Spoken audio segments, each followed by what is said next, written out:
بسم اللہ الرحمن الرحیم۔ شروع اللہ کا نام لے کر جو بڑا مہربان اور نہایت رحم کرنے والا ہے۔ حضرت عبداللہ بن عمر بن العاص رضی اللہ تعالی عنہما سے مرفوعاً مروی ہے کہ رسول اللہ صلی اللہ علیہ وآلہ وسلم نے فرمایا، اللہ تعالی بدگوئی اور فحش گوئی کو ناپسند کرتا ہے۔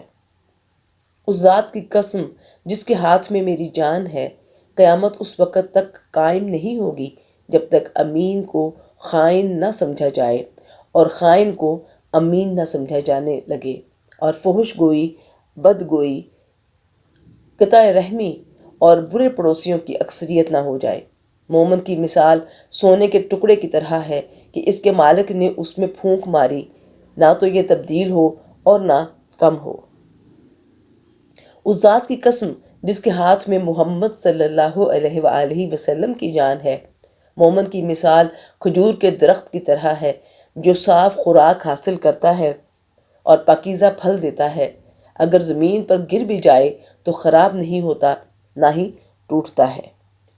حضرت فاطمہ رضی اللہ تعالی عنہما کہتی ہیں کہ رسول اللہ صلی اللہ علیہ وآلہ وسلم نے فرمایا، میری امت کے بدترین لوگ وہ ہیں جنہیں نعمتیں دی گئیں، وہ لوگ جو رنگا رنگ کپڑے اور قسم قسم کے کھانے طلب کرتے ہیں اور باچھیں کھول کھول کر گفتگو کرتے ہیں۔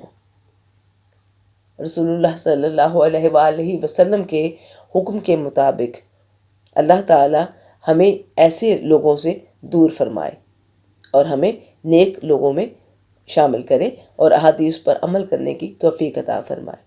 اپنا خیال رکھیے گا۔ اللہ حافظ۔